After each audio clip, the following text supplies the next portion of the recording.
Diabetes లేని జీవితం వైపు డయాబెటిస్ జీవితం గురించి మరియు దానిపై డయాబెటిస్ ప్రాంతాలు. ఈ మధుమేహం గురించి క్లుప్తంగా తెలుసుకుందాంలో ఒక ఆవిష్కరణ. డయాబెటిస్ మెల్లిటస్ లేదా డయాబెటిస్ అనేది జీవక్రియ రుగ్మత.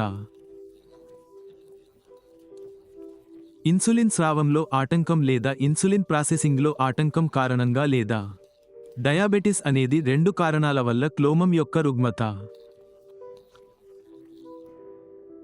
క్లోమం ఇన్సులిన్ అనే పదార్థాన్ని రక్త ప్రవాహంలోకి విడుదల చేస్తుంది. దీనివల్ల శరీరం తినే ఆహార పదార్థాల నుండి ఉపశమనం పొందుతుంది. ఇది చక్కెర మరియు కార్బోహైడ్రేట్లను గ్రహించడంలో సహాయపడుతుంది. డయాబెటిస్ ఒక వ్యాధి కాదు, కానీ జీవక్రియ రుగ్మత. ఒక వ్యక్తికి డయాబెటిస్ ఉన్నప్పుడు అప్పుడు అతని క్లోమం ఇన్సులిన్ను ఉత్పత్తి చేయదు లేదా తగినంత ఇన్సులిన్ను ఉత్పత్తి చేయదు. మనం తగినంత పరిమాణంలో ఇన్సులిన్ తయారు చేసుకుంటున్నామా లేదా సరైన మార్గంలో ఇన్సులిన్ తయారు చేసుకుంటున్నామా? మధుమేహం కారణంగా పని చేయలేకపోవడం. గుండె జబ్బులు వంటి అనేక తీవ్రమైన సమస్యలు ఉన్నాయి. పాదాల ఇన్ఫెక్షన్లు, లైంగిక సమస్యలు, అల్జీమర్స్ వ్యాధి, స్ట్రోక్, చిగుళ్ల వ్యాధి, వినికిడి లోపం, నరాల వ్యాధి, గాయం మానడంలో ఆలస్యం.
ఈ HbA1cని మనం అర్థం చేసుకుందాం.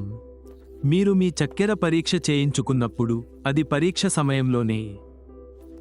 HbA1c పరీక్ష మీకు 2 నుండి 3 నెలల సగటు స్థాయిని ఇస్తుంది. అయితే గ్లైకేటెడ్ హిమోగ్లోబిన్ లేదా A1c అని కూడా పిలుస్తారు. A1c అనేది చక్కెరగా మార్చబడిన ఒక రకమైన హిమోగ్లోబిన్. శరీరం దానిని ప్రాసెస్ చేసినప్పుడు రక్త ప్రవాహంలోని చక్కెర సహజంగా విడుదల అవుతుంది. ఇది ఎర్ర రక్త కణంలోని ప్రోటీన్తో బంధిస్తుంది. ఇది దాదాపు 8 సంవత్సరాల పాటు ఉంటుంది. రక్తంలో చక్కెర స్థాయి 1 నుండి 12 వారాల వరకు ఉంటుంది. కాబట్టి ఈ కాలంలో సగటు రక్తంలో చక్కెర స్థాయిని కొలవడం ద్వారా HbA1c కొలుస్తారు. డయాబెటిస్ లేని వ్యక్తిలో సాధారణ రక్తంలో చక్కెర స్థాయిలను సూచిస్తుంది. అలాగే ఉంటుంది, అంటే రక్తంలోని ప్రోటీన్లకు గ్లూకోజ్ ఇక జతచేయబడదు. HbA1c స్థాయిలు సాపేక్షంగా తక్కువగా ఉంటాయి ఎందుకంటే అవి రక్తం నుండి గ్లూకోజ్ను తొలగించడంలో సహాయపడతాయి. చేయగలరు. కానీ మధుమేహం ఉన్నవారిలో శరీరం రక్తం నుండి చక్కెరను తొలగించడంలో ఇబ్బంది పడుతుంటుంది. అలా చేయలేకపోతుంది మరియు ఫలితంగా గ్లూకోజ్ రక్త ప్రవాహంలోనే ఉంటుంది. రక్తంలో గ్లూకోజ్ స్థాయిలు పెరిగే కొద్దీ, అదేవిధంగా ఎర్ర రక్త కణాలలో ఎక్కువ గ్లూకోజ్ తగ్గుదల మరియు HbA1c స్థాయిల పెరుగుదల. ఇది డయాబెటిస్ సంబంధిత సమస్యలను పెంచే ప్రమాదాన్ని పెంచుతుంది. మీ HbA1cని తగ్గించడం ద్వారా మీరు ఈ ప్రమాదాన్ని తగ్గించుకోవచ్చు. అందుకే ప్రతి 3 నుండి 4 నెలలకు లేదా మీ వైద్యుడు అతను అన్నాడు, నువ్వు HbA1c పరీక్ష చేయించుకోవాలి. డయాబెటిస్లో అసలు ఏమి జరుగుతుందో ఇప్పుడు మనం అర్థం చేసుకుందాం. మీరు కార్బోహైడ్రేట్లు అధికంగా ఉండే ఆహారాన్ని తిన్నప్పుడు అది మీ కడుపులోకి వెళుతుంది, లేదా అది జీర్ణ వ్యవస్థలో గ్లూకోజ్ లేదా చక్కెరగా మారుతుంది. మన ఆహారం నుండి గ్లూకోజ్ అవసరం ఎందుకంటే ఇది మనకు శక్తిని ఇస్తుంది.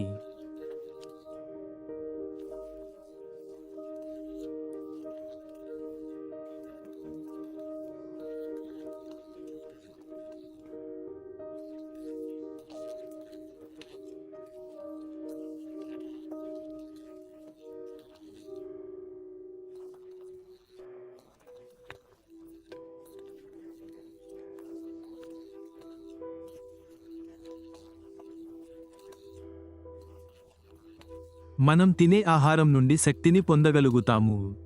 ఈ గ్లూకోజ్ మరియు ఇన్సులిన్ తరువాత రక్త ప్రవాహం ద్వారా రవాణా చేయబడతాయి. రియా శరీరంలోని ప్రతి కణానికి పంపిణీ చేయబడుతుంది. దీన్ని మరింత సులభంగా అర్థం చేసుకోవడానికి ఈ కండరాల కణాలను చూడండి. ఈ కండరాల కణాలలో ఇన్సులిన్ ఉంటుంది. ఇది శరీరానికి శక్తిని అందించడానికి కణాలలోకి గ్లూకోజ్ శోషించబడటానికి అనుమతిస్తుంది. ఈ సెల్ తలుపుల తాళాలకు ఇన్సులిన్ తాళాలు అని ఆలోచించండి. ఈ తాళం చెవి ఉన్నప్పుడు మాత్రమే తలుపులు తెరుచుకుంటాయి మరియు గ్లూకోజ్ కణాలలోకి ప్రవేశించగలదు. ఈ విధంగా రక్తంలో గ్లూకోజ్ స్థాయి తగ్గదు. కానీ కాలేయంలో నిల్వ చేయబడిన అదనపు గ్లూకోజ్ ఈ రక్తంలో గ్లూకోజ్ స్థాయిని ఎప్పుడైనా విడుదల చేయడం ద్వారా పెంచవచ్చు. రక్తంలో గ్లూకోజ్ పదే పదే పెరుగుతుంది. వాటిని ఆపడానికి మరింత ఎక్కువ ఇన్సులిన్ ఉత్పత్తి అవుతుంది. తలుపు తాళానికి తాళం వేయడం ద్వారా ఆ గ్లూకోజ్ను ఆదా చేయండి. తద్వారా అది ప్రవాహం ద్వారా కణాల లోపలికి చేరుకోగలదు. రక్తంలో చక్కెర స్థాయిలు సరైన స్థాయిలో ఉన్నప్పుడు శరీరం ఉత్తమంగా పనిచేస్తుంది.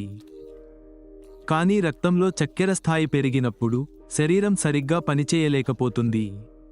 సాధారణంగా మన శరీరంలో ఇన్సులిన్ ఉత్పత్తి చేసే ఒక చక్రం ఉంటుంది మరియు గ్లూకోజ్ తర్కాన్ని సమతుల్యం చేస్తుంది మరియు ఈ సమతుల్యత మన ఆహారం మీద ఆధారపడి ఉంటుంది. క్లోమం మరియు కాలేయంపై కొంతమందిలో ఈ వ్యవస్థ సరిగ్గా పనిచేయకపోతే దానిని డయాబెటిస్ అంటారు. డయాబెటిస్ ప్రధానంగా 3 రకాలు: టైప్ 1, టైప్ 2 మరియు GDM. టైప్ 1 గురించి మాకు తెలియజేయండి. డయాబెటిస్లో శరీరంలో ఇన్సులిన్ ఉత్పత్తి చేయబడదు. ఇది స్వయం ప్రతిరక్షక ప్రతిస్పందన వల్ల కలుగుతుంది. దీనిలో క్లోమం లోపల ఇన్సులిన్ దానిని ఉత్పత్తి చేసే కణాలను శరీరం నాశనం చేసింది. కొంతమందికి ఇది నిజమో కాదో ఇంకా తెలియదు. ఇది నాకే ఎందుకు జరుగుతుంది, ఇతరులకు ఎందుకు కాదు? టైప్ 1 డయాబెటిస్ మొత్తం డయాబెటిస్ జనాభాలో దాదాపు 10% మందిని ప్రభావితం చేస్తుంది. ఎక్కువగా ఇది 40 ఏళ్లలోపు వారిలో జరుగుతుంది మరియు ఇది బాల్య మధుమేహం యొక్క ప్రధాన రకాల్లో ఒకటి. ఇప్పుడు టైప్ 2 డయాబెటిస్ గురించి మాట్లాడుకుందాం. డయాబెటిస్ ఉన్న మొత్తం జనాభాలో 90% మందిని డయాబెటిస్ ప్రభావితం చేస్తుంది. పాశ్చాత్య దేశాలలో మరియు తెల్లవారిలో ఇది 40 సంవత్సరాల వయస్సు తర్వాత సంభవిస్తుంది. ఆసియా మరియు భారతీయ సంతతికి చెందిన వారిలో ఈ రకం 25 సంవత్సరాల వయస్సు తర్వాత సంభవించవచ్చు. డయాబెటిస్ కొంచెం సంక్లిష్టమైనది ఎందుకంటే దీనిలో అనేక ప్రక్రియలు ఉంటాయి. శరీరం అయినా తగినంత ఇన్సులిన్ ఉత్పత్తి చేయకపోవడం లేదా ఉత్పత్తి అయిన ఇన్సులిన్ సరిగ్గా పనిచేయకపోవడం. ఇది అధిక శరీర బరువు వల్ల కూడా సంభవించవచ్చు. కొవ్వు పెరుగుదల కారణంగా ఇన్సులిన్ తన పనిని చేయడం మానేస్తుంది. ఇది సరిగ్గా చేయలేకపోవచ్చు కానీ సరైన బరువు ఉన్నవారికి కూడా ఇది జరగవచ్చు. డయాబెటిస్లో కార్బోహైడ్రేట్లు అధికంగా ఉండే ఆహారం కడుపు మరియు జీర్ణ వ్యవస్థ సాధారణంగా పనిచేయడానికి సహాయపడుతుంది. గ్లూకోజ్గా మార్చబడుతుంది. అప్పుడు ఆ గ్లూకోజ్ రక్త ప్రవాహంలోకి వెళుతుంది. క్లోమం ఇన్సులిన్ తయారు చేయడం ప్రారంభిస్తుంది. ఇది గ్లూకోజ్తో పాటు రక్త ప్రవాహం ద్వారా శరీరంలోని అన్ని కణాలకు ప్రయాణిస్తుంది. శక్తి కోసం గ్లూకోజ్ అవసరమైన వారు. కానీ ఇక్కడ గ్లూకోజ్ కణాలలోకి ఏ విధంగానూ ప్రవేశించదు. ఎందుకంటే వారి తలుపు తాళాలు కొవ్వు నిల్వల కారణంగా మూసుకుపోతాయి. అంటే ఇన్సులిన్ కూడా ఆ కణాల తలుపులను సరిగ్గా తెరవలేకపోతుంది మరియు దీని కారణంగా ఇది శరీరంలో చక్కెర స్థాయిని పెంచుతుంది మరియు ప్రతిస్పందనగా క్లోమం ఎక్కువ ఉత్పత్తి చేస్తుంది. ఇన్సులిన్ ఉత్పత్తి చేస్తుంది కాబట్టి రక్తంలో చక్కెర స్థాయిలు పెరుగుతాయి మరియు ఇన్సులిన్ శక్తి డిమాండ్ పెరిగినప్పుడు పరిస్థితి మరింత క్లిష్టంగా మారుతుంది. బాధిత కణాలు కాలేయం సాధారణ పనితీరును పునరుద్ధరించడానికి అత్యవసర సంకేతాలను పంపడం ప్రారంభిస్తాయి. నిల్వ చేసిన వాటిని విడుదల చేయండి. అందువలన రక్తంలో చక్కెర స్థాయి మరింత పెరుగుతుంది మరియు క్లోమం మరింత ఇన్సులిన్ ఉత్పత్తిని కొనసాగిస్తుంది. క్లోమం ఈ పనిని కొనసాగిస్తున్నంత కాలం అది అలసిపోకండి మరియు అలాంటి పరిస్థితిలో అది చివరికి దెబ్బతింటుంది. టైప్ 2 డయాబెటిస్ లక్షణాలు తరచుగా తరువాత కనిపిస్తాయి మరియు కొంతమందిలో ఎటువంటి లక్షణాలు కనిపించవు. అందుకే టైప్ 2 డయాబెటిస్ ఉన్నవారు ఎటువంటి లక్షణాలు లేకుండా 10 సంవత్సరాలు జీవించగలరు. మరియు ఇప్పుడు మనం మాట్లాడుకుందాం.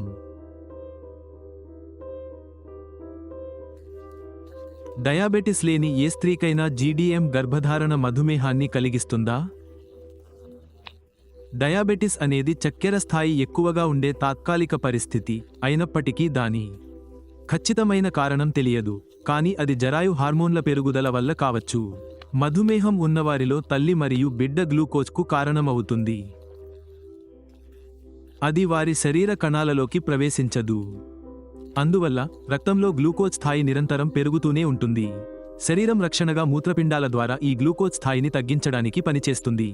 దాన్ని వదిలించుకోవడానికి ప్రయత్నిస్తారు లేదా వదిలించుకోవాలని కోరుకుంటారు, మరియు అందుకే డయాబెటిస్ ఉన్నవారు మూత్రపిండాలు రక్తం నుండి గ్లూకోజ్ను ఫిల్టర్ చేస్తాయి, కాబట్టి ప్రజలు తరచుగా మూత్ర విసర్జనకు వెళతారు. ఇది చాలా నీటిని తీసుకుంటుంది మరియు అందువల్ల డయాబెటిస్ ఉన్నవారికి ప్రజలకు తరచుగా దాహం వేస్తుంది మరియు వారి మూత్రంలో చాలా గ్లూకోజ్ ఉంటుంది. ఇది బ్యాక్టీరియా వృద్ధి చెందడానికి అనుకూలమైన వాతావరణాన్ని అందిస్తుంది. అందుకే యోని ఇన్ఫెక్షన్లు తరచుగా ఇన్ఫెక్షన్ మరియు దురద సంభవిస్తాయి. అదేవిధంగా రక్తంలో గ్లూకోజ్ పరిమాణం కూడా చాలా ఎక్కువగా ఉంటుంది. దీని కారణంగా తాజా గాయాలు సాధారణం కంటే రక్తస్రావం అయ్యే అవకాశం ఎక్కువగా ఉంటుంది. బాక్టీరియా వృద్ధి చెందుతుంది మరియు గాయం మానడం ఆలస్యం అవుతుంది. కంటి ముందు భాగంలో ఉన్న లెన్స్లో కూడా గ్లూకోజ్ పేరుకుపోతుంది. లెన్స్ లోపల ద్రవం మేఘావృతమైపోవడానికి కారణమవుతుంది. దీనివల్ల కొంతమంది మధుమేహం ఉన్నవారిలో దృష్టి మసకబారుతుంది, ఎందుకంటే గ్లూకోజ్ శరీర కణాలను చేరుకోలేకపోతుంది.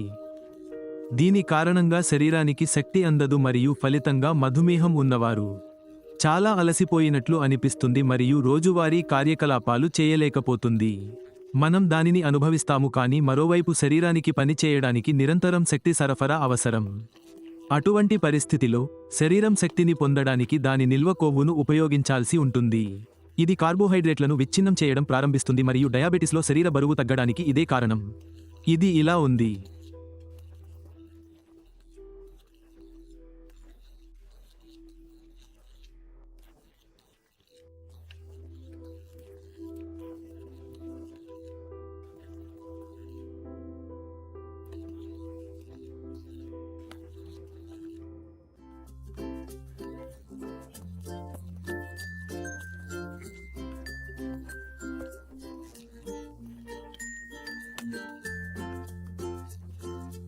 వెల్లుల్లిని అద్భుత ఔషధంగా పిలుస్తారు.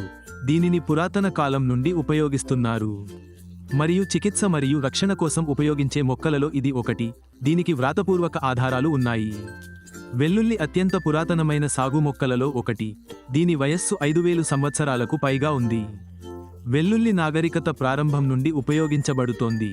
అది ఈజిప్టులో అయినా, అది పిరమిడ్ అయినా లేదా పురాతన ఆలయం అయినా. ఆసక్తికరమైన విషయానికి ఏమిటంటే ఒకప్పుడు నాగరికతలు ఒకరితో ఒకరు సంబంధంలోకి రాలేదు. అయినప్పటికీ వారు వెల్లుల్లిని వారి చికిత్సలు మరియు ఔషధాలలో ఉపయోగించారు. ఈజిప్ట్, రోమ్, చైనా మరియు భారతదేశం నుండి వచ్చిన పురాతన వైద్య గ్రంథాలు వెల్లుల్లి యొక్క ఔషధ లక్షణాలను వివరిస్తాయి. ప్రపంచవ్యాప్తంగా ప్రజలు వేల సంవత్సరాలుగా ఆరోగ్య ప్రయోజనాల కోసం వెల్లుల్లిని ఉపయోగిస్తున్నారు. పురాతన కాలం నుండి వెల్లుల్లి అన్ని వ్యాధులకు నివారణగా పరిగణించబడుతుంది. వెల్లుల్లి సాధారణ జలుబు మరియు ఫ్లూ నుండి ప్లేగు వరకు ప్రతిదానికి ప్రయోజనకరంగా ఉంటుందని చెబుతారు. వెల్లుల్లిలోని అల్లిసిన్ మధుమేహాన్ని నియంత్రించడంలో సహాయపడుతుంది. HbA1c ఇది డయాబెటిస్ నియంత్రణకు చాలా ముఖ్యమైన నియంత్రణలో చాలా ప్రభావవంతంగా ఉంటుంది. ఇది సాధారణ గ్లూకోజ్ టాలరెన్స్ను నిర్వహించడానికి సహాయపడుతుంది. వెల్లుల్లి యాంటీ బాక్టీరియల్, ఇది యాంటీవైరల్ మరియు యాంటీఫంగల్. పరిశోధన ఎర్ర రక్త కణం అని నిరూపించింది. రక్త కణాలు వెల్లుల్లి సమ్మేళనాలను ప్రాసెస్ చేసి హైడ్రోజన్ సల్ఫైడ్గా మారుస్తాయి. ఇవన్నీ ముడి పదార్థాలతో సంబంధం లేకుండా ఇది రక్తనాళాలను సడలించి రక్త ప్రవాహాన్ని పెంచుతుంది. వెల్లుల్లికి దాని లోపాలు ఉన్నాయి. పచ్చి వెల్లుల్లి కడుపులోని ఆమ్లం ద్వారా నాశనం అవుతుంది. ఇది పేగు ఎపిథీలియల్గా మారుతుంది.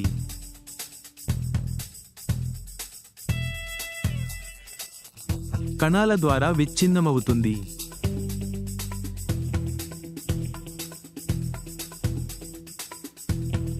ఇది శరీరం యొక్క pH ద్వారా ప్రభావితమవుతుంది. ఇది దుర్వాసన మరియు హాలిటోసిస్కు కారణమవుతుంది. వీటన్నింటికీ పరిష్కారం 100% స్థిరీకరించబడిన అల్లిసిన్. వెల్లుల్లిలో అల్లిసిన్ అనే ప్రధాన జీవసంబంధమైన భాగం ఉంటుంది. దీనికి ఔషధ గుణాలు ఉన్నాయి. 100% స్థిరీకరించబడిన అల్లిసిన్ యూరోపియన్ సైంటిఫిక్ డాక్టర్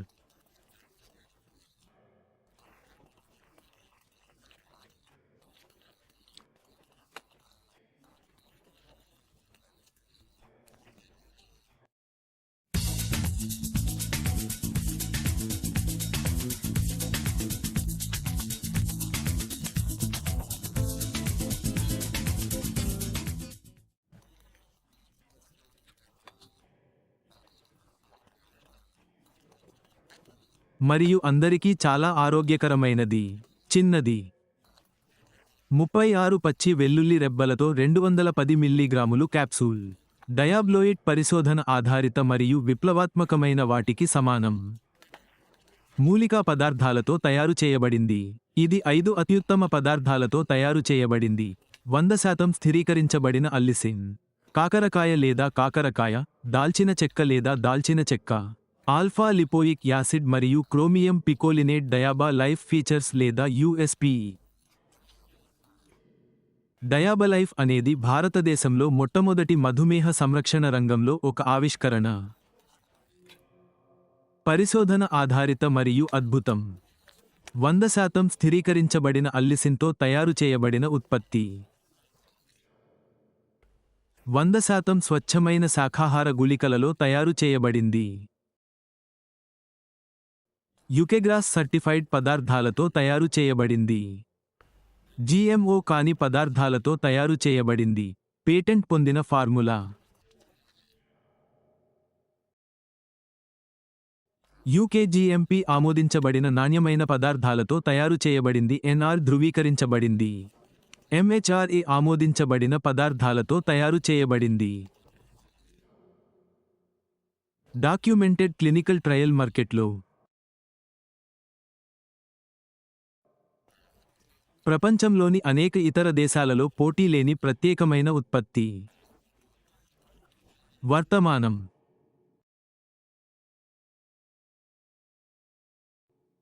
పూర్తిగా సహజమైనది. ఎటువంటి దుష్ప్రభావాలు లేవు. డైమాలైఫ్ అనేది డయాబెటిస్ కోసం ప్రత్యేకంగా రూపొందించిన మా మొదటి ఫార్ములా. దానిలో అనేక భాగాలు ఉన్నాయి. కానీ అలిసన్ క్లారిటీ అనేది టైప్ 1 మరియు టైప్ 2 డయాబెటిస్ రెండింటిలోనూ అత్యంత ప్రభావవంతమైన ప్రధాన పదార్థం. HbA1cని నియంత్రించడం. HbA1c అనేది హిమోగ్లోబిన్కు గ్లూకోజ్ బంధనానికి కొలత. ఇది మధుమేహానికి ప్రమాద కారకం. డయాబెటిస్ నియంత్రణకు జీవితం చాలా కీలకం మరియు దానిలో ఉండే ఇతర భాగాలు కూడా చాలా ముఖ్యమైనవి. శరీరంలో ఇన్సులిన్ నిరోధకతను తగ్గించడంలో సహాయపడే ప్రయోజనకరమైనది మరియు డయాబా లైఫ్ సాధారణ గ్లూకోజ్ టాలరెన్స్ను నిర్ధారిస్తుంది. డయాబెలైఫ్ డైజెషన్ అనేది డయాబెటిస్కు ముందు దశలో ఉన్నవారికి డయాబెటిస్ రాకుండా నిరోధించడం లక్ష్యంగా పెట్టుకుంది. ఈ ప్రక్రియ మరిన్ని పోషకాలు, విటమిన్లు మరియు ఇన్సులిన్ శోషణకు వీలు కల్పిస్తుంది. నిరోధకతను తగ్గిస్తుంది. దీనివల్ల డయాబెటిస్కు ముందు స్థితి తగ్గుతుంది. డయాబా లైఫ్ అందరికీ ప్రయోజనకరంగా ఉంటుంది. డయాబా లైఫ్ రక్తంలో చక్కెర స్థాయిలను తగ్గించడంలో సహాయపడుతుంది. డయాబా లైఫ్ కొలెస్ట్రాల్ను నియంత్రించడంలో సహాయపడుతుంది. డయాబా లైఫ్ రోగనిరోధక శక్తిని పెంచుతుంది. డయాబా లైఫ్ రక్తపోటును నియంత్రించడంలో కూడా సహాయపడుతుంది. అత్యాధునిక సాంకేతిక ప్లాంట్లలో పరిశోధన మరియు అభివృద్ధి, R మరియు D మరియు ప్రాసెసింగ్ జరుగుతాయి. ఉంది.